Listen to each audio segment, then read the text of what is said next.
Okay, Ceza, hello. Welcome to the cooking show. This is probably how Julia Childs would have done it if she would have had an iPhone and a friend who cared. Anyways, so we're going to make pastry today.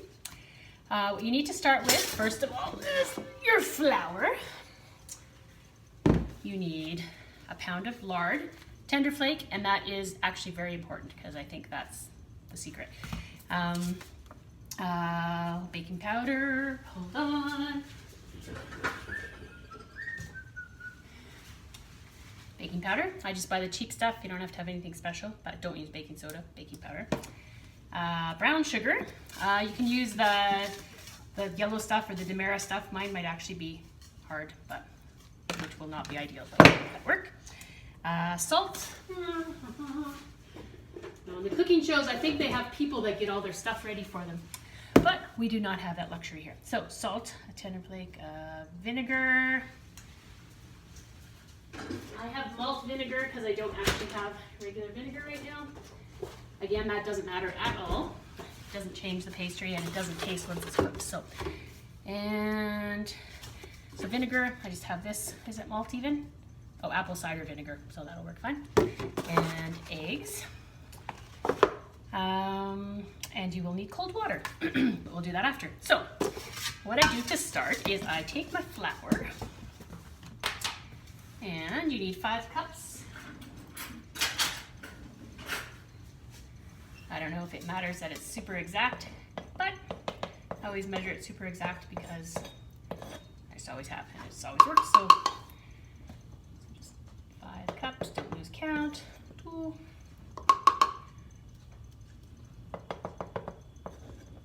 3, 4, and 5. All right, so that's your flour for now. Leave it out because you'll need it when you actually roll it out, which I don't know if I'm going to be doing today. Actually, I probably should because I know see what to do with that. But anyways, okay, so we have the flour. Then you take your baking powder. You need 1 teaspoon of baking powder, and just a level teaspoon. Throw that in there. And your salt, you need 3/4 of a teaspoon of salt. And I don't have actually a 3/4, so I just use a 1 and a little bit. 1 and a bit. Very accurate, as Walk with Yan used to say. Sugar, sugar. I didn't put that in. It's very important to put the ingredients that you're supposed to put in. Okay, so we need 3 tablespoons of brown sugar. Oh, and it is totally hard. I'm gonna see if I have another bag. Let me sure. Of course I do not. No, I really do not. Oh, maybe I do. No, I do not. Darn it. Okay, so if your brown sugar is really hard, you're gonna eat the jeepers out of it. You only need 3 tablespoons, and if you, this is why I'm not gonna get my own syndicated show probably. If you, maybe throw it in the microwave for a few seconds. If you are making pastry for your meat pies, I think I would just maybe just use a little bit of sugar or just leave it out altogether. I don't know, I've never tried it, but I don't know that it needs it for that, but it's nice in the sweet pies. Yeah, so while we're waiting for the microwave, this recipe is a real serious family secret recipe. It's the same recipe my grandma used and my mom used, and when I first got married to Mark, or even before that when I was making pies, his mom always made pies, and she made really good pies, and according to her, she made the best pies. Mark's sister also made very good pies, and Mark's mom accepted that because it was the same recipe, so I was always never quite as good.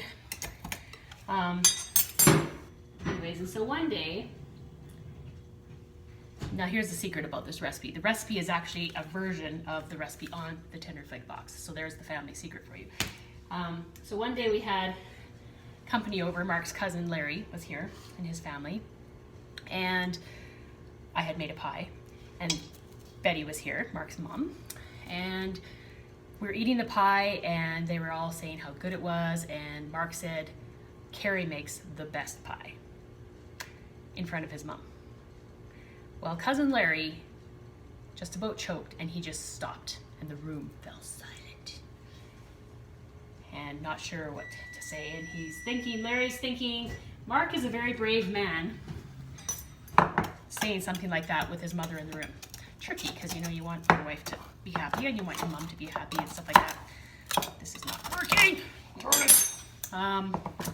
Anyways, and so Betty just looked right at me and looked at everyone else and she said, well, of course it's good. It's the same recipe as the one I use. So from that point on, I was allowed to have good pie. But I just thought it was kind of funny because it was always the same pastry. So we're just waiting for the sugar. This is inconvenient. I even looked at sugar today when I was at the grocery store and I thought, no, I knew I had some, so I thought it would be just fine. But hard sugar is not good. So make sure your brown sugar is nice, like if you've had an apple in it or something like that. Let's see what happened with that. It's coming. Ugh. A little more. So far we've had a minute and a half. I should put a little sprinkle of water. No, I'm not going to put a sprinkle of water. I'm just going to put that back in. 30 more seconds. And presto. This never happens on the real cooking shows. So, yeah. So we'll use this pie recipe. It makes 3 pies, like 3 tops and bottoms. So if you just need a bottom, like if you're making a quiche or something like that, then you get 6. I'm a math genius. So it works really good. Tarts, I think I get 3 dozen tarts from it. Pretty sure that's right. 3 dozen, maybe a little bit more. Maybe 6 dozen. Makes a lot of tarts. Anyways, oh, and look at this fun. I told you about this. I'll show you these fun things. Look at this fun thing. I got it from Pampered Chef, and it is a little, you can make little individual meat pies and stuff like that. So, yeah, you might want to get one of those. Or also, you could borrow mine if you're really nice, which you're pretty nice. Okay, here we go. Yay! Well, if it's soft enough, I can get 3 scoops anyway. So you don't want it to be like chunky sugar, because if it's chunky, it's not going to blend in as nice as you want it to. Oh, this is making me mad. So, let's just call that one tablespoon. Really, I think we're sweet enough anyways. We don't need all that sugar, so I'll just add extra sugar into my filling. Ooh.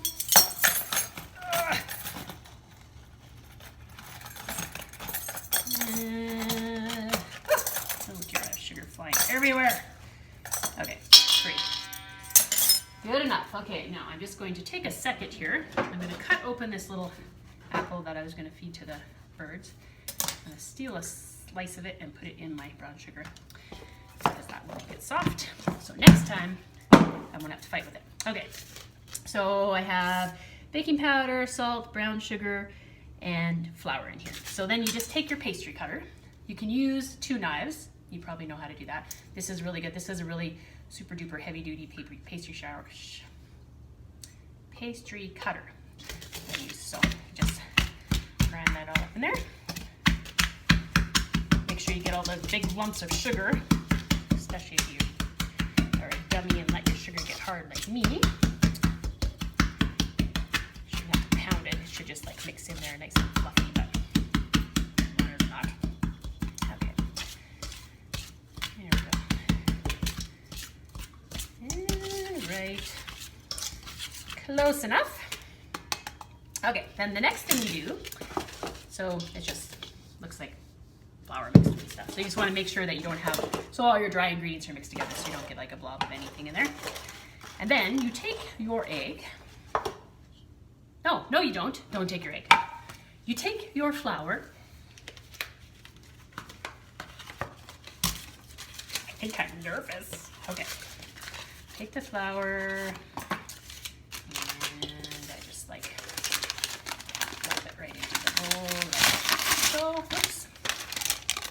try to get all the paper off of it. Like so. Okay, so like so. All right, and then we cut it. Now this is where I'll just start it and then I'll show you. I know you've done this before, but this is where a GoPro would be good if I was like a professional. Can you even see that? So you just chop it, keep going and just kind of try and keep that bowl from spinning all over the counter.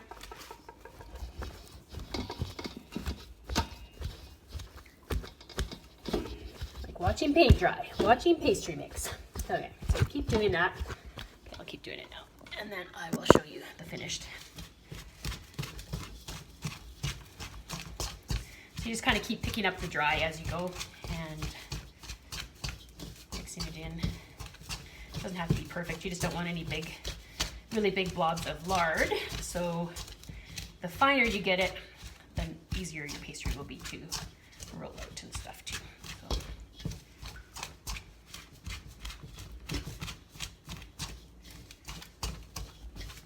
And I was just looking to see if my arm was jiggling. I could feel it jiggling. This is a great arm workout, by the way. This is probably not in your app, but this is a good one. And also you get to eat pie, so that's even better. Okay, so maybe this will change Steve's mind about rounding up, because you could come and have pie with us. It'll be really good. And I got all the things to make yummy chili, so it makes the buys and roundups seem pretty appealing. Okay. I just keep wondering when I get to be a farm wife and just like, you know, cook the meal and not have to go out and do the roundup. But so far, that's not in the cards, but maybe another time. Okay, so here's what I've got here. I hope the light will show good enough. So it's just kind of not any super big pieces in there. I've heard it say oatmeal. Oh, there's a big chunk on the pastry blender. Okay, that's kind of not good. Oh, also a fun tip or a safety tip for you, probably for most people know this already, but don't ever clean your pastry thing off like that.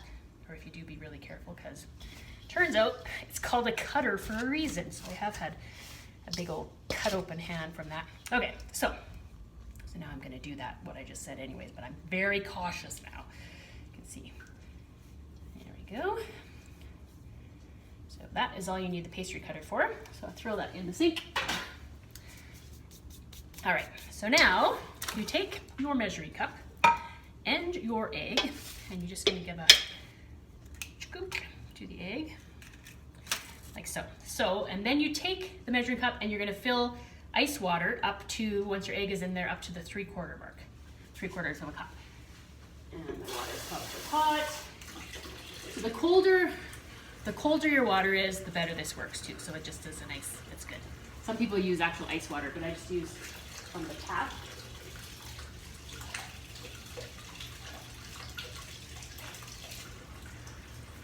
Just let it run. Okay. And because I don't like washing dishes, I use the knife to mix it. The same knife I did the flour with. So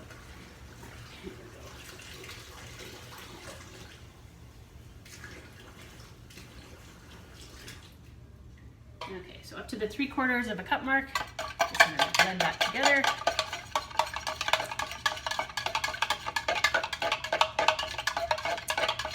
Like so. Then, I'm just gonna wipe my hands on a cloth. Pretend I'm civilized. Not on the apron. I'm wearing Jessica's apron, so it's got purple mousse on it. It's so cute. You see that? So cute. Anyway. Okay, so then you're gonna take your liquid and you're just gonna pour it right into the bowl. Just kind of evenly over everything. Now this is the part that's kind of gross. So you're gonna take your rings off and you're going to, and I have washed my hands in case anybody's wondering. I kind of just, how am I gonna show you this without getting my phone all gross? I need to like strap it to my forehead. So I'll use my other hand to start. So you just kind of, I don't like to get my hands super gross, so I just kind of try and get the dry stuff mixed onto the egg as much as possible so that it's not like super gooey, but I usually end up pretty gooey anyway. So just keep doing that till you've sort of used up all of the moisture, and then you can actually mix it. So I just kind of roll it around in the flour so it's not like super eggy anymore.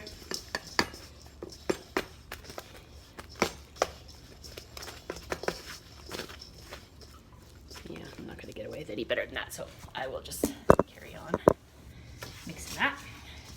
I try to just use one hand, only so I have a clean hand to turn on the tap or whatever I need to do.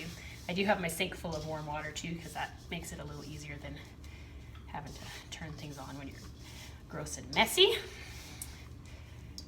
Okay,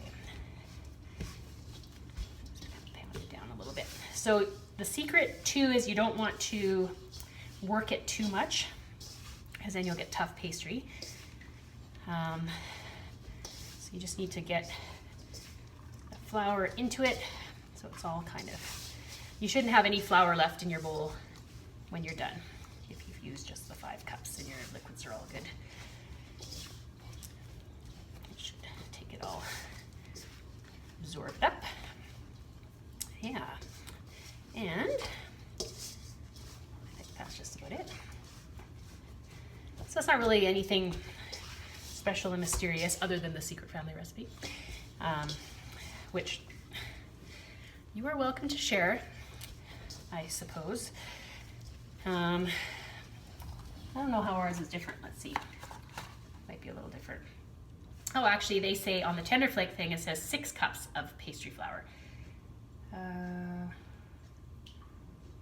Yeah, don't use 6 cups. It'll be too dry.